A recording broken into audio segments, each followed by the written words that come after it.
గతంలో కూడా మీరు సమ్మెలు గత ప్రభుత్వం మీద మా కోపం ఉంది, మీకు ఈ ప్రభుత్వం మీద మీరు మాట్లాడుతూ ఉన్నారు. ఒక్కటి ఏంటంటే, ఇది అందరం కలిసి పనిచేయాలి, మినిస్ట్రీ కానీ ఉద్యోగులు కానీ.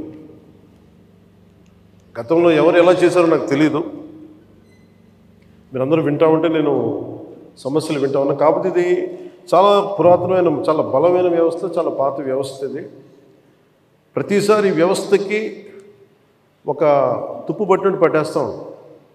దీన్ని బలోపేతం చేయాల్సిన అవసరం ఉంది. దీనిని సమస్యలు ఏమైతే ఉన్నాయో మీ అందరికీ ప్రతి సంఘం తరఫున ఇది ప్రత్యేకించి ఒక ఓవరాల్గా మేము ఇలా చేయదలుచుకున్నాం, మా సమస్యలు ఇవి, లేదంటే మేము ఇలా నిలబడతాం, కొంచెం ఇవన్నీ చెప్తా ఉన్నారు. నేను మీకు ఈరోజు మాటిస్తున్నాను, పంచాయతీ పనులతో పాటు మీ సమస్యలను కూడా నేను వినే వ్యక్తిని. నేను ప్రత్యేకించి ఏ సంఘాలకు సంబంధించి ఆ సంఘానికి ప్రత్యేకించి ఒక టైంని అలాట్ చేసి మరి. కాకపోతే నాకున్న సమస్య ఏంటంటే, అందరూ కొంచెం ప్రిపేర్ అయ్యారండి బాగా. అంటే నేను చాలా శాఖలు ఉన్నాయి, మిగతా పనులు కూడా చూసుకోవాలి. కాబట్టి మీరు బాగా ప్రిపేర్ అయ్యి వచ్చి ఒక పరిష్కార మార్గం కూడా తీసుకెళ్ళండి. దాదాపు ఇలా ఆలోచించవచ్చు, ఇలా చేయొచ్చు. ఇందాక మీరు మాట్లాడుతూ అన్నారు, గత ప్రభుత్వం అంటే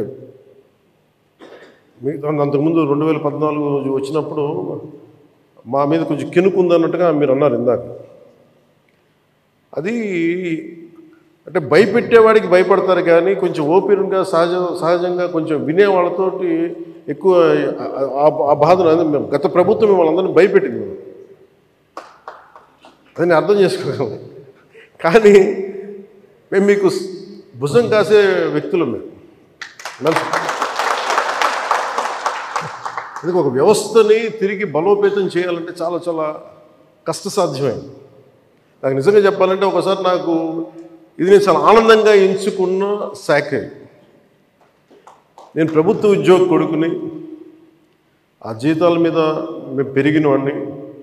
మా నాన్న జీతాలు రాకపోతే మమ్మల్ని స్కూల్ బయటికి పంపించి మళ్ళీ జీతాలు వచ్చిన తర్వాత మళ్ళీ స్కూల్లోకి అలౌ చేసినాయి, అవి కూడా ఉన్నాయి నా సంఘటన.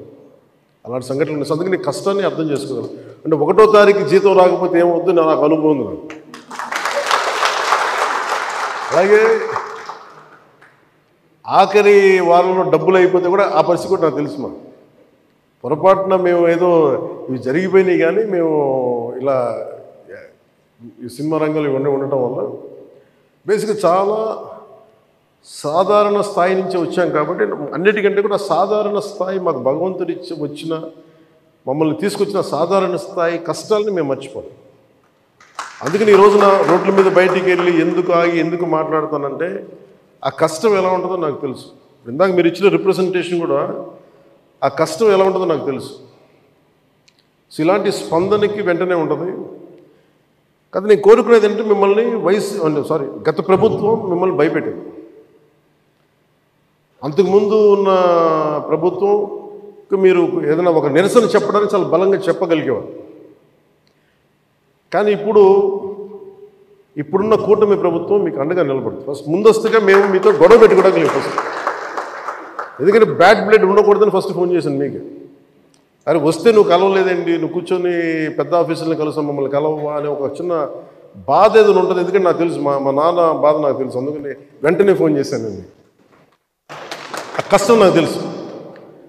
ఇంకా నేను మీకు ఒకసారి ఏమైపోతుంది, అందరూ ఒకేసారి వచ్చేస్తే నేను మాట్లాడలేని పరిస్థితులు తప్ప, మీరు 1-on-1 కూర్చొని గ్రూప్గా కూర్చుంటే మటుకు నేను చాలా మీకు ఫస్ట్ వినే వ్యక్తిని. నేను విన్న తర్వాత పరిష్కార మార్గం వెతుకుతాం.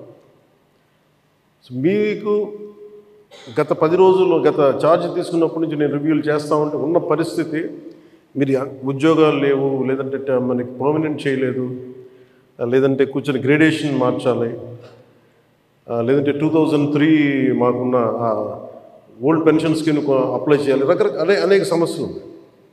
వీటన్నిటినీ చాలా క్షుణ్ణంగా మీ దగ్గరతో వింటారు. కాబట్టి వీటన్నిటికీ మించి మూలం ఆర్థిక మూలం. రాష్ట్ర విభజన జరిగినప్పటి నుంచి ఈరోజు దాకా ఆంధ్రప్రదేశ్ ఇంకా ఉణుకుతూనే ఉంది, ఆర్థికంగా నిలదొక్కుకోలేదు. మేము కూడా ఓటు చీలకూడదు, అందరూ కలిసి రావాలి. ఎందుకన్నామంటే అసలు ఆంధ్రప్రదేశ్కి ఒక బలమైన రాజకీయ వ్యవస్థ ఉంటేనే కింద ఉన్న మనకి పనిచేస్తున్న ఉద్యోగులందరికీ కూడా ఒక భద్రత ఉంది.